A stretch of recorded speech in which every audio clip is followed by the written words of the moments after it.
Millionaire finds 6-year-old triplets crying at a grave and freezes when he sees the name he tried to forget. The dust from the road clung to the torn clothes of the 3 little girls. Huddled together before a simple gravestone, they cried in silence with no one there to comfort them. The millionaire, so used to ignoring what money could not buy, stopped without knowing why, until he read the name on the gravestone, the name he had spent years trying to forget. And in that instant, everything he once thought mattered lost all meaning. Thomas Whitmore adjusted his Italian silk tie as his Bentley cruised down the dusty Texas back road. The land acquisition deal had gone perfectly, another 100 million to his empire. He glanced at his Rolex. Still enough daylight to make it back to the Dallas airport before sunset. That's when he saw them through the cemetery's rusted iron gates. 3 small figures huddled around a simple gravestone. Something about their posture, their tiny shoulders shaking with grief, made him slow down. He hadn't felt this uncomfortable twist in his chest for years. "What the hell?" he muttered, pulling over on impulse. He couldn't explain why, but his feet carried him through those gates, expensive shoes crunching on gravel. The children, identical triplet girls around 6 years old, didn't notice him approaching. Their clothes were threadbare but clean, their faces streaked with dust and tears as they clung to each other. He stood frozen several feet away. The marker was simple granite with just a name and dates. Sarah Moore, 1989-2023. The name hit him like a physical blow. Sarah. The woman he'd walked away from 6 years ago. "Excuse me," his voice came out hoarse. "Did you know her?" The girls startled, 3 identical pairs of eyes turning toward him, eyes that mirrored his own. Hazel with flecks of gold, Sarah's unique coloring with his shape. "She was our mommy," the middle girl whispered, hugging a tattered teddy bear. Thomas gripped a nearby headstone to steady himself. These weren't just any children. The math, the timing, the resemblance, it was unmistakable. These were his daughters. Daughters he never knew existed. "Are you okay, mister?" asked another, the tallest one. He couldn't respond, his mind racing with impossible scenarios. Sarah had been pregnant when he left. She'd raised his children alone, and now she was gone? The enormity of what he'd missed, what he'd thrown away, crashed over him. "Emily, we should go." The third girl tugged her sister's sleeve. "Martha will worry." "Who's Martha?" Thomas managed, his voice cracking. "She takes care of us now." The girl's eyes narrowed with sudden suspicion. "Did you know our mommy?" Before he could answer, an elderly woman appeared at the cemetery entrance, waving urgently. The girls looked relieved and scampered away without another word, leaving Thomas alone with the grave of the woman he'd abandoned and the devastating realization of all he'd lost. That night, in his luxury hotel suite, sleep never came. All he could see were those 3 identical faces, his daughters, standing at Sarah's grave without him. 6 years earlier, Thomas had been a different man. Not yet the cold corporate titan worth billions, but hungry and ambitious in the small Texas town where he'd met Sarah Moore at the local diner. She was everything real and warm, her laugh like summer rain, her touch a harbor. "You're wasting your time in this place," he'd told her once, as they lay under Texas stars. "Come with me to New York when I make it." "This place is home, Tom," she'd replied, fingers tracing his jaw. "There's nothing wrong with simple roots."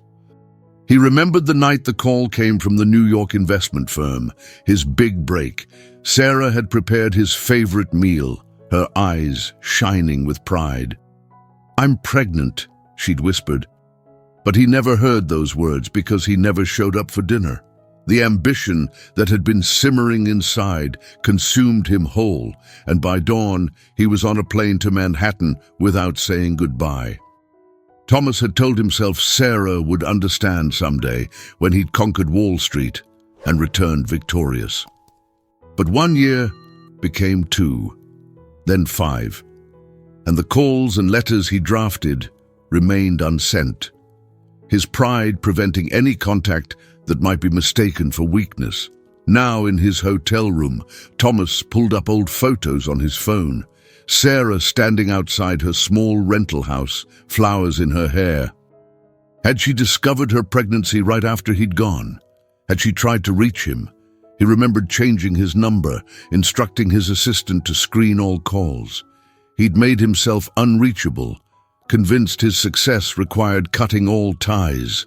The reality crushed him. Sarah died believing he'd abandoned her and their children. No matter how many buildings bore his name, how many billions filled his accounts, he'd failed at the only thing that ever truly mattered. Morning found him sitting in his car outside the cemetery again, watching from a distance as an elderly woman led the triplets to school. Her threadbare coat and their mismatched outfits spoke volumes about their circumstances.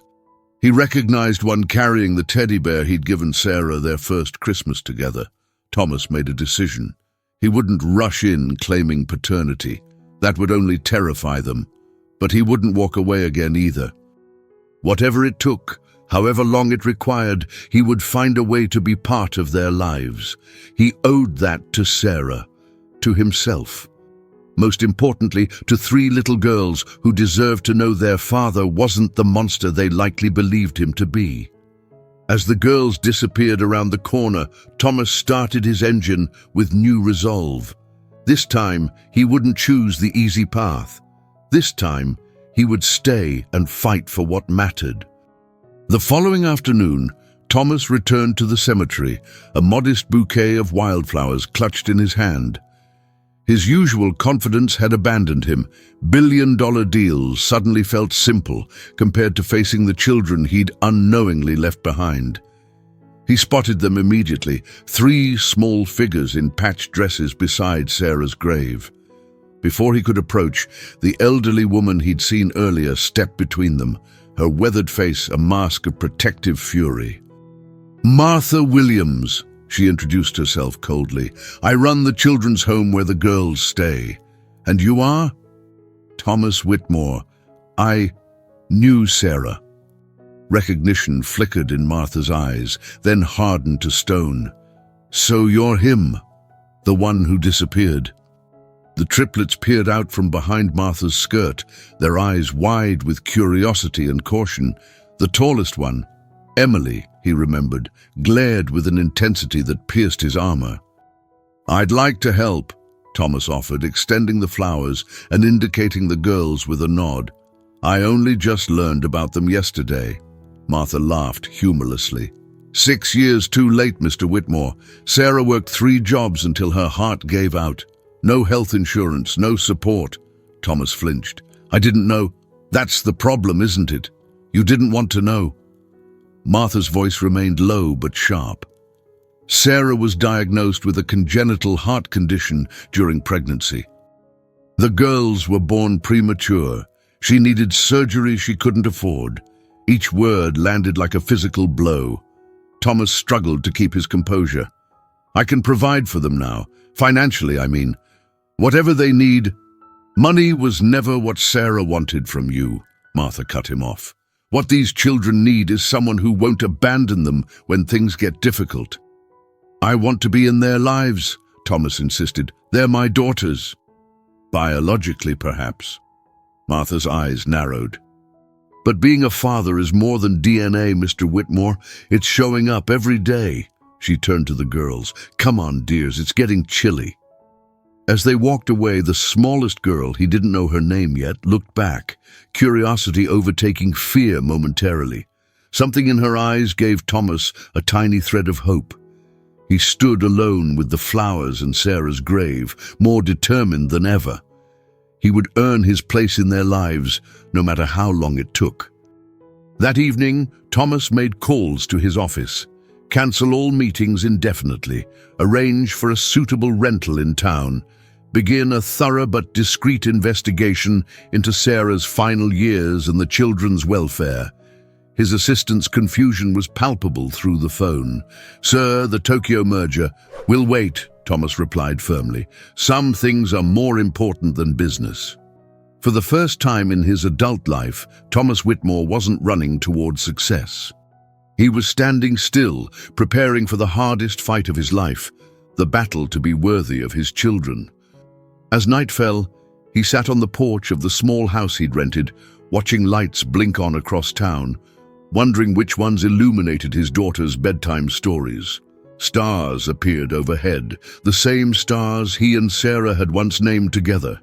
He'd never felt so close and yet so impossibly far from home. Morning found Thomas in his rental car, parked across from Pinehurst Children's Home, a shabby Victorian house badly in need of repairs. He watched his daughters board a yellow school bus, their identical backpacks patched in different places. His grip tightened on the steering wheel. He wanted to rush over, introduce himself, promise them the world. But Martha's words echoed in his mind. Being a father meant earning trust first. After the bus disappeared, Thomas began his painful education in the life Sarah had lived without him. He visited the laundromat where she'd worked mornings, the diner where she'd waited tables afternoons, and the hospital where she'd cleaned rooms overnight. 3 jobs, just as Martha said. Sarah Moore. The laundromat manager nodded. Hardest worker I ever had. Never complained, even when she was dead on her feet. Always saved her tips for those girls, the diner owner recalled. Brought them in sometimes when babysitting fell through, well-behaved little things, coloring quietly in the corner booth. With each conversation, Thomas's chest tightened. This town knew Sarah, really knew her, in ways he never had allowed himself to. They'd witnessed her struggle while he'd been collecting accolades and acquisitions. His most difficult stop was Sarah's former home, a rusted trailer on the outskirts of town. The current tenant, an elderly woman, let him inside when he explained his connection. She kept everything nice as she could, the woman said. Planted those sunflowers by the steps. Girls' room was through there. Thomas stepped into the tiny bedroom where his daughters had spent their early years. Faded construction paper stars still clung to the ceiling. 3 small beds had been crammed into a space barely larger than his hotel bathroom. On the wall hung crayon drawings, 3 identical stick figures holding hands with a taller female figure, no father anywhere in the pictures. A small wooden box sat on the windowsill. Inside, Thomas found 3 tiny hospital bracelets and a pair of unworn baby shoes, likely too expensive to use. At the bottom lay a sealed envelope addressed to him, the New York address crossed out with "Return to Sender" stamped across it. His hand shook as he opened it, revealing Sarah's handwriting. "Tom, our girls turned 1 today. Hope took her first steps. Claire said, 'Mama, Emily has your stubborn frown. I won't send this, like all the others, but I still hope someday you'll want to know them.'" Sarah Thomas sank to the floor, let her clutch to his chest, grief finally breaking through his carefully constructed walls. In an alternate life, he would have been there for first steps, first words, first everything. His final stop was Pine Creek Memorial Hospital. A silver-haired nurse remembered Sarah immediately. She was admitted with heart failure, worked right up until she collapsed. The nurse's eyes grew distant. In her delirium, she kept asking for Tom, said he needed to know about the girls. "I'm Tom," he whispered. The nurse studied him, recognition dawning. "You're too late for her, but those children at Martha's place, they're still here." Thomas left the hospital as sunset painted the sky crimson. He'd built an empire while Sarah had died piecemeal, her heart literally breaking while raising their children alone. No amount of money could change that past, but perhaps it could secure their future if the people who truly loved Sarah would let him try. Back at his rental house, Thomas made a promise to the stars he knew Sarah now inhabited. "I won't fail them like I failed you." A week of careful observation gave Thomas enough courage to approach Martha officially about the girls. He found her in her cramped office at the children's home, surrounded by donation request letters and past due notices. "Mr. Whitmore," she acknowledged without warmth, "I wondered when you'd stop lurking and come inside." Thomas placed a folder on her desk. "I've had my lawyer draw up paperwork to begin establishing paternity and discussing custody arrangements." Martha barely glanced at it. "And what makes you think those girls want or need you in their lives now?" "They're my daughters," Thomas insisted. "They're Sarah's daughters," Martha corrected. "Children who've never known their father and who just lost their mother. What they need is stability, not a stranger waltzing in because his conscience finally woke up." Thomas leaned forward, desperation cracking his corporate veneer. "Please, I just want a chance to know them, to help provide for them." Martha's expression softened slightly. "Mr. Whitmore, this isn't a business negotiation. Emily, Claire, and Hope have been through enough trauma. I can't just introduce you as their long-lost father and expect them to welcome you with open arms." "Then what can I do?" For the first time in decades, Thomas Whitmore was completely out of his depth. Martha considered him for a long moment. "Prove you're not just passing through. Show them and this community that you're here to stay, regardless of how they receive you." "I'll do anything," Thomas promised. "Start with this." Martha slid a flyer across the desk. "The children's home needs a new roof before winter. The school needs computers. The hospital needs—" "Consider it done," Thomas interrupted. Martha shook her head. "Not with your checkbook, Mr. Whitmore. With your hands, with your time. That's what Sarah gave these girls, everything she had." The challenge was clear. Thomas Whitmore, who hadn't carried his own briefcase in years, would need to roll up his sleeves and work alongside the community that had supported Sarah when he hadn't. That afternoon, Thomas tried approaching the girls at the playground. Emily spotted him first, her eyes narrowing with suspicion. "Why do you keep watching us?" she demanded with a boldness that reminded him of himself. "I knew your mother," Thomas answered carefully. "Mummy said our daddy was an angel watching over us," Claire piped up, innocent and trusting. The words struck Thomas like physical blows. Sarah had protected his image rather than telling them the truth. "You're not an angel," Emily declared flatly. "Angels don't wear fancy watches." Hope, the smallest and quietest, studied him with curious eyes. "Did you make Mommy sad? Martha cries when she talks about you." Before Thomas could form a response, Martha appeared, ushering the girls toward the home for dinner. The look she gave Thomas over her shoulder held a clear warning: don't push too hard, too fast. That night, as rain lashed against the windows of his rental house, Thomas made the hardest call of his life. "Jensen," his COO answered immediately. "When are you coming back? The board is getting restless."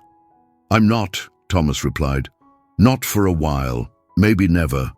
I need you to buy out my shares." What? Have you lost your mind?" Thomas watched lightning illuminate the small town that had raised his daughters without him. "No, for the first time in years, I think I found it." He ended the call, knowing he'd just walked away from billions. But as he fell asleep to the sound of rain on an unfamiliar roof, Thomas felt lighter than he had in years. Tomorrow he would begin the work of becoming someone his daughters might someday call Dad. 3 months passed in a blur of sawdust, paint, and blisters. The man who once commanded boardrooms now spent his days repairing the children's home roof, his designer clothes replaced by worn jeans and flannel shirts. Rumors flitted through town about the millionaire who'd suddenly appeared and started working like a common laborer. "He's trying to buy forgiveness," some whispered. "About time he showed up," others remarked. Thomas ignored the gossip. focusing instead on the children's home and the three identical girls who watched him with varying degrees of curiosity and suspicion.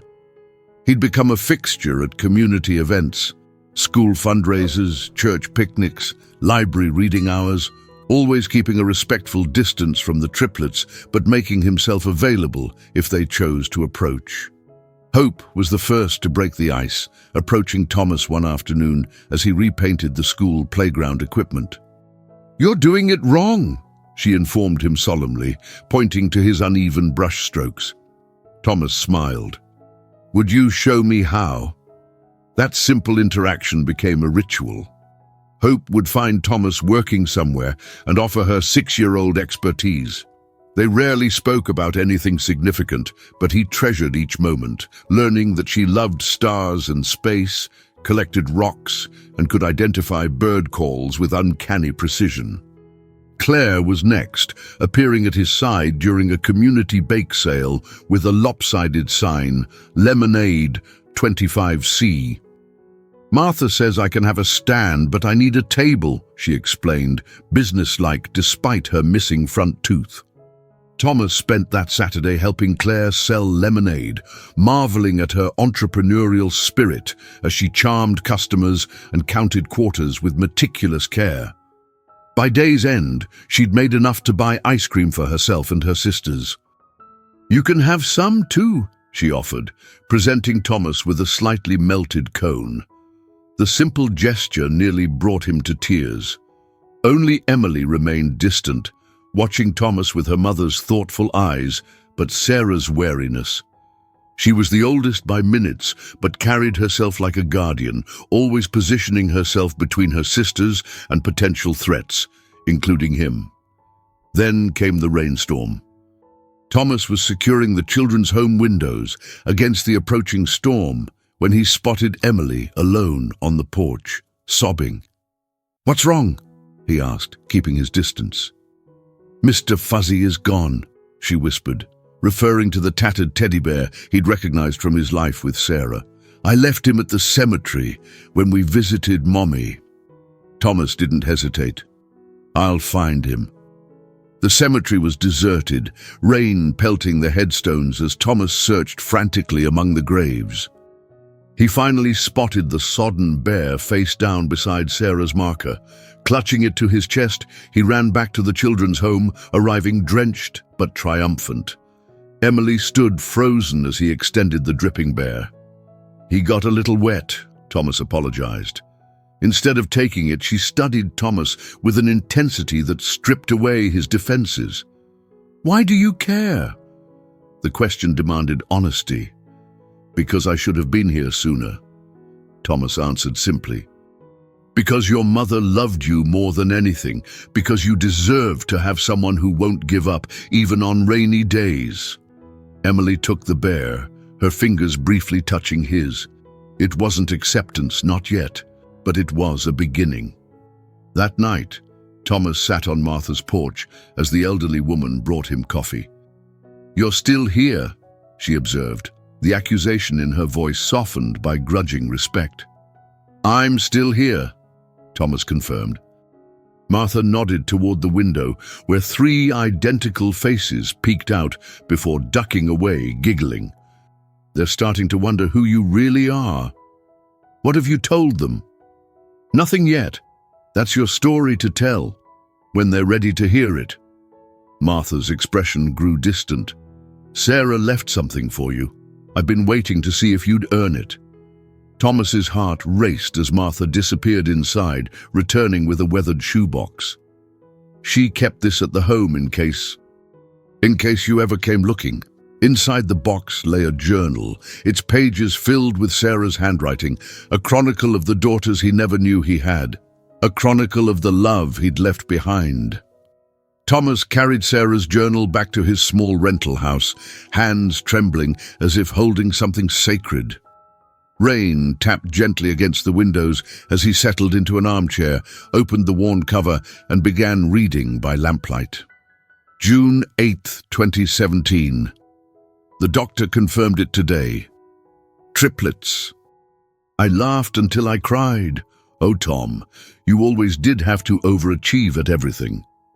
The entry was addressed to him, as were all that followed, a one-sided conversation spanning years he'd spent oblivious to their existence. Sarah had documented everything: the girls' premature birth, their first smiles, the financial struggles, her declining health. March 15th, 2018. Hope said her first word today. Up. She wants to see everything from a higher perspective. Just like you always did, looking toward horizons I couldn't imagine. Claire is our peacemaker, always patting her sisters when they cry. Emily watches everything, planning 3 steps ahead. Your business mind in miniature. Thomas read through tears as Sarah painted portraits of their daughters with words. She'd never vilified him to the girls, instead creating a narrative they could live with. December 24th, 2019. I told them their daddy loves them very much but had to go away. Emily asked if you were dead.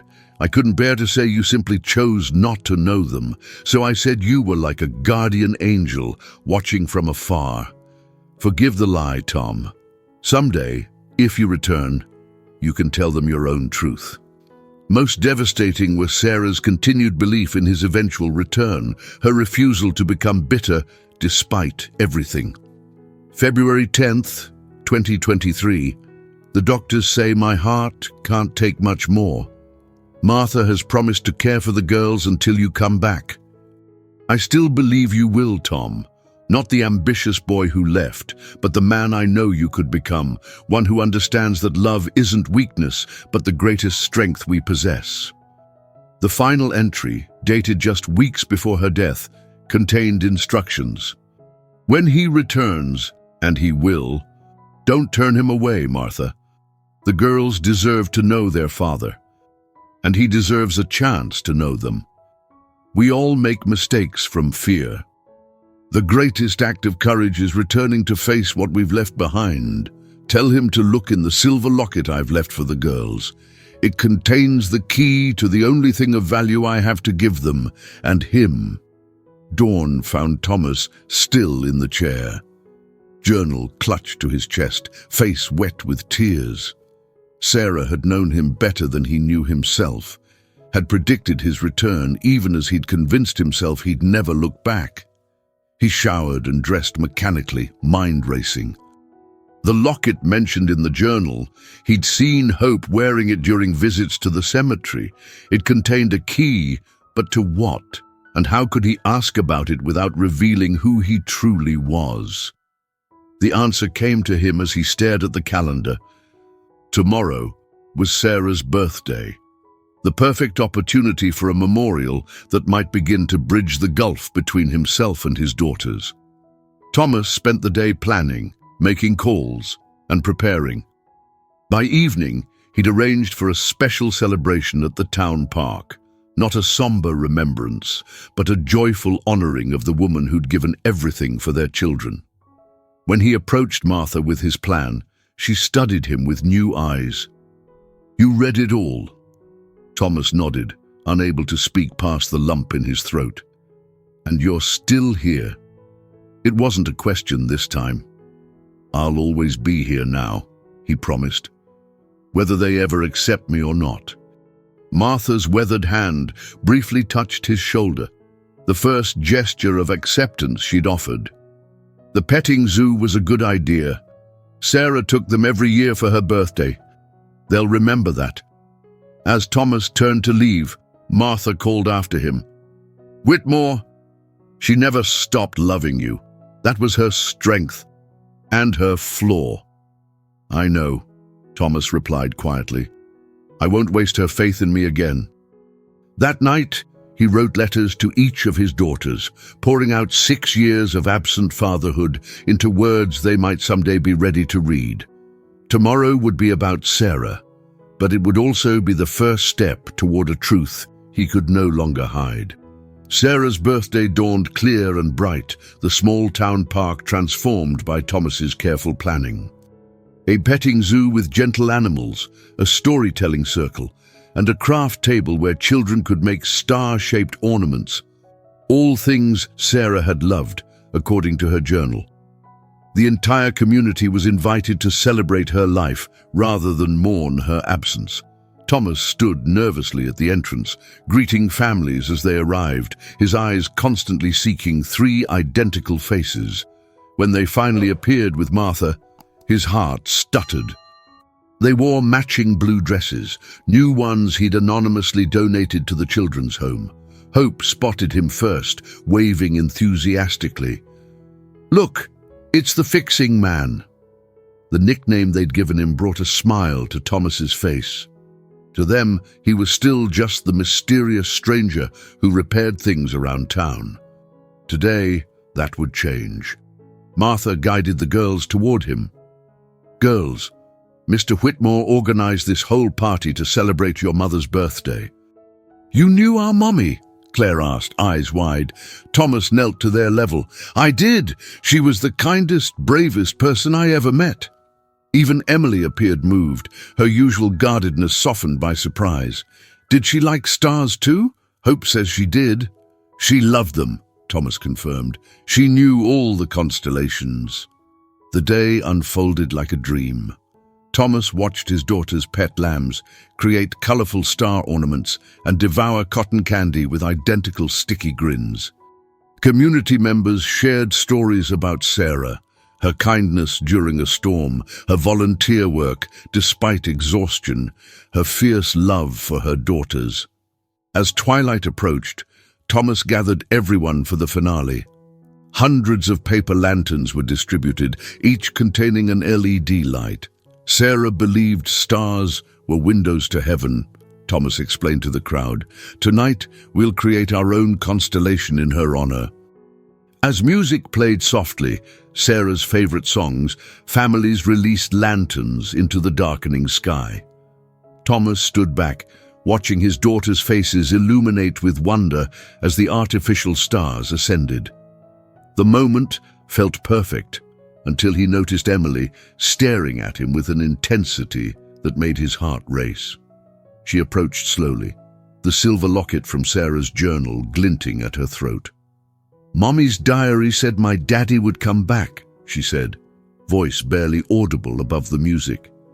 "She said we'd know him because he'd love stars and fix broken things and have eyes like mine."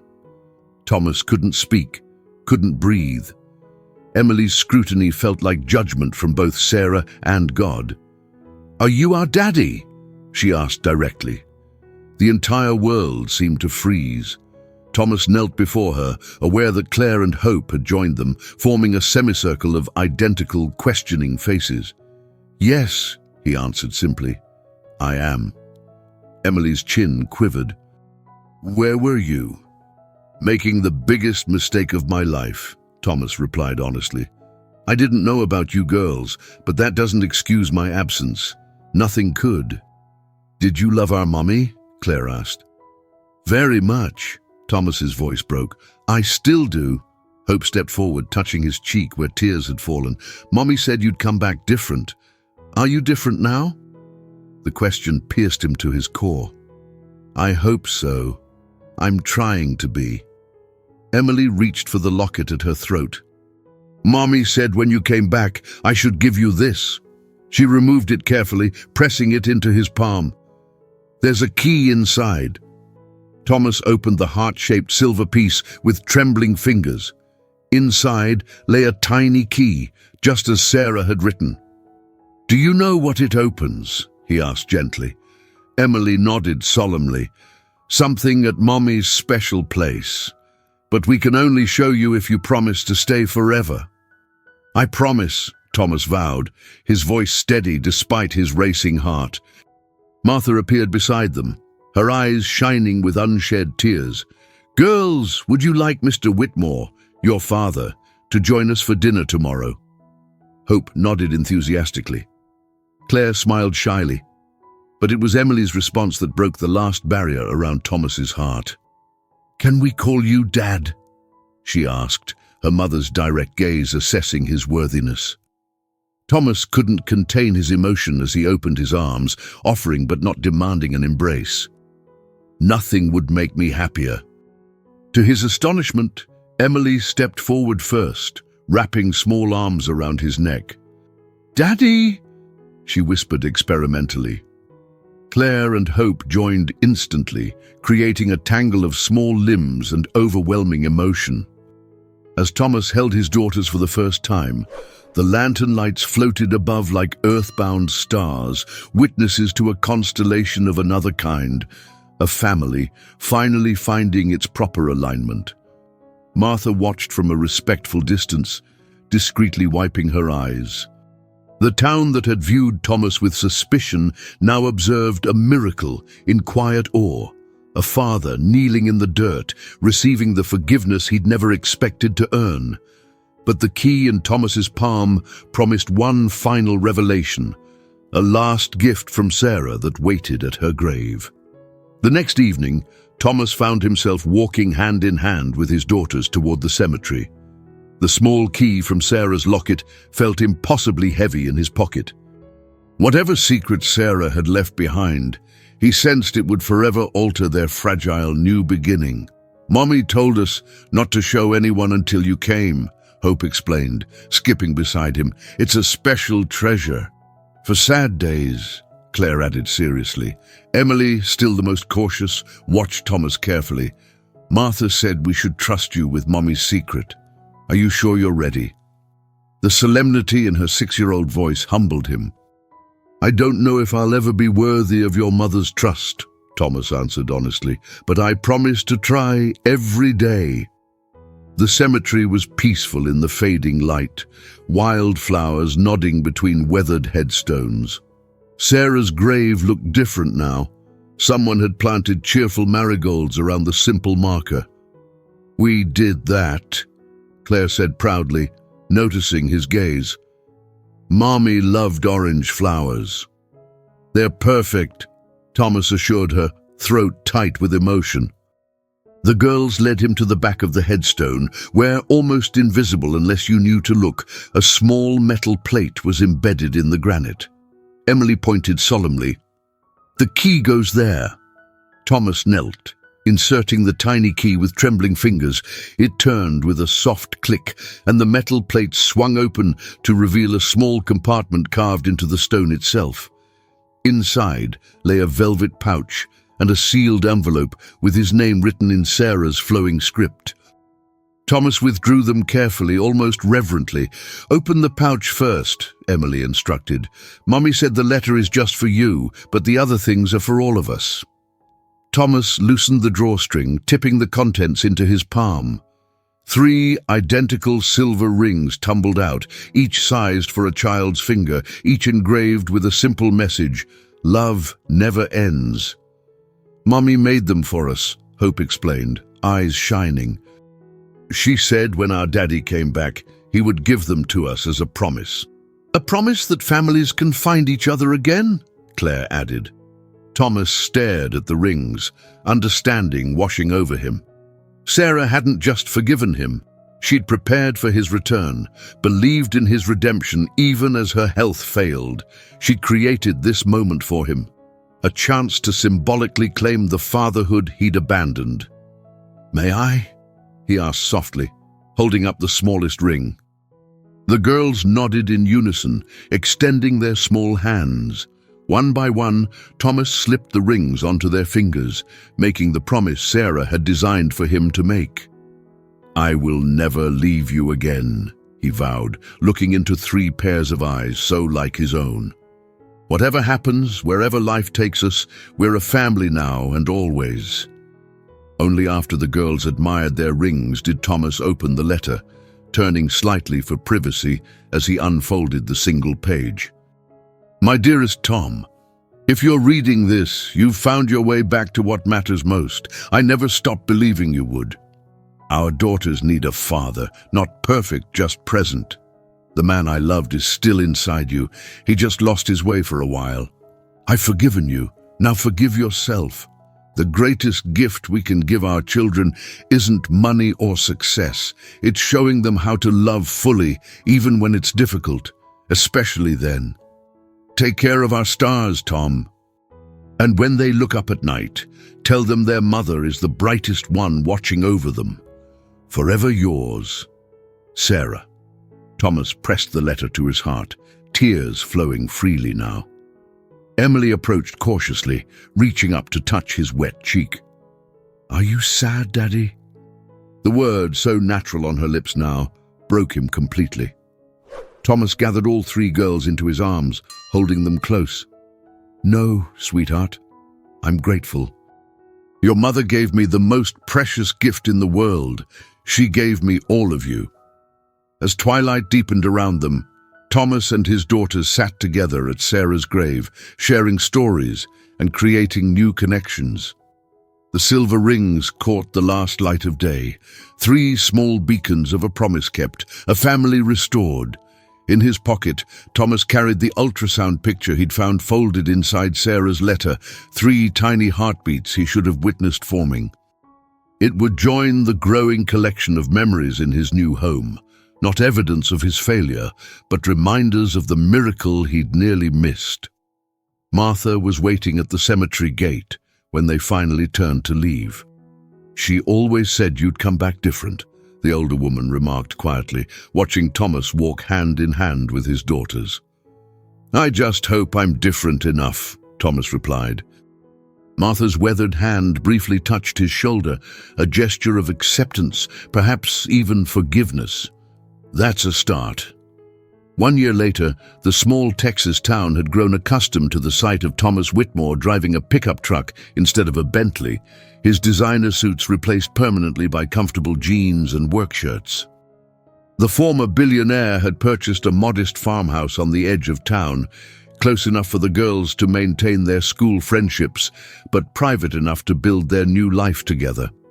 The sprawling property featured a barn Thomas had converted into an observatory with a professional-grade telescope pointed toward the heavens.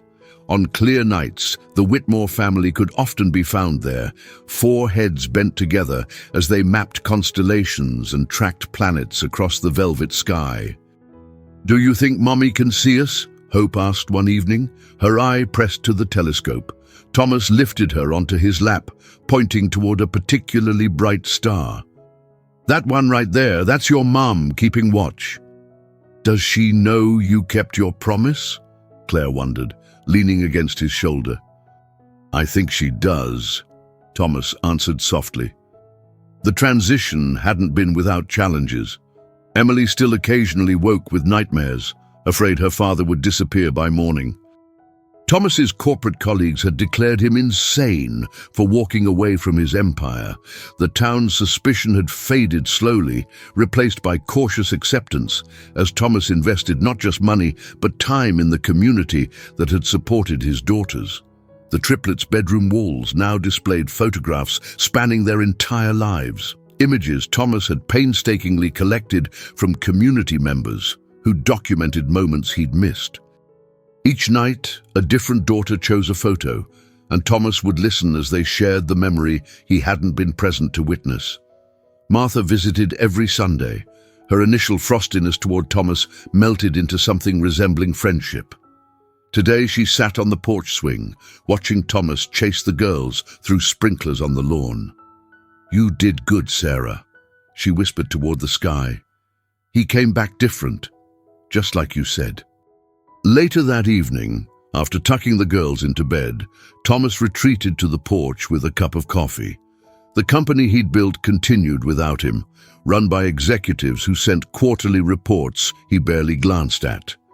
His sole focus had become 3 small lives and their boundless potential. Emily appeared in her pajamas, clutching Sarah's worn diary. It had become their nightly ritual. Emily reading her mother's words aloud, keeping Sarah's memory alive. "Can we read the birthday entry again?" she asked, settling beside him. Thomas nodded, his heart full as Emily carefully turned to the bookmarked page. "Today my beautiful girls turn 3, she read slowly. "Hope wants to touch the stars. Claire hugs everyone she meets. Emily asks questions I can barely answer. Tom, wherever you are, I hope someday you'll know these precious souls who carry both our hearts within them." Emily closed the book, studying her father in the porch light. At 7, she carried herself with a gravity beyond her years. "Do you think she's happy now, watching us?" Thomas pulled her close, grateful for the miracle of his daughter's forgiveness. "I think your mother always believed in happy endings, even when they seemed impossible. She created this one for us." Inside the house, a small shrine held Sarah's memory, her photographs, letters, and mementos arranged lovingly by 3 pairs of small hands. Beside them stood a new addition, a family portrait of Thomas and his daughters, taken at the observatory opening. At the bottom of the frame, engraved in silver, just like their rings, were the words Sarah had left them: "Love never ends."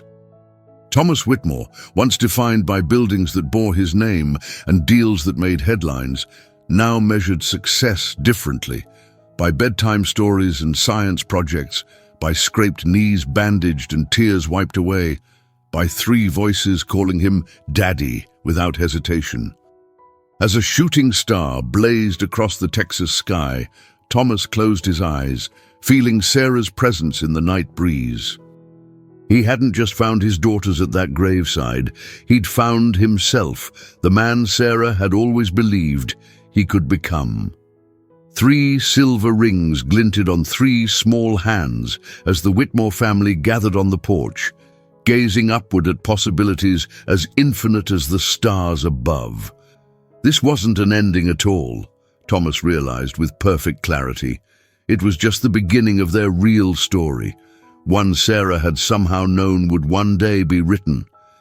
Sometimes the greatest journeys are not those we take across cities or oceans, but the ones that lead us back to the hearts we once left behind. Thomas Whitmore's story reminds us that no success, no amount of wealth, can ever replace the simple, enduring bonds of family and love. True redemption is not found in grand gestures, but in the quiet, persistent acts of showing up day after day, even after all seems lost. Sometimes forgiveness is not earned. It is a gift freely given by those who see the goodness still buried within us. What about you? Is there someone in your life still waiting for you to come home? And what did you feel when you heard Thomas's story today? If you enjoyed this story, make sure to subscribe to the channel, click the notification bell so you never miss a new video, and leave a like to support us. Comment below which country or city you are watching from. It is important for us to know so we can continue creating stories that speak to your heart. And do not miss the next recommended story by clicking the card that is now appearing on your screen. Thank you so much for being here and sharing this journey with us.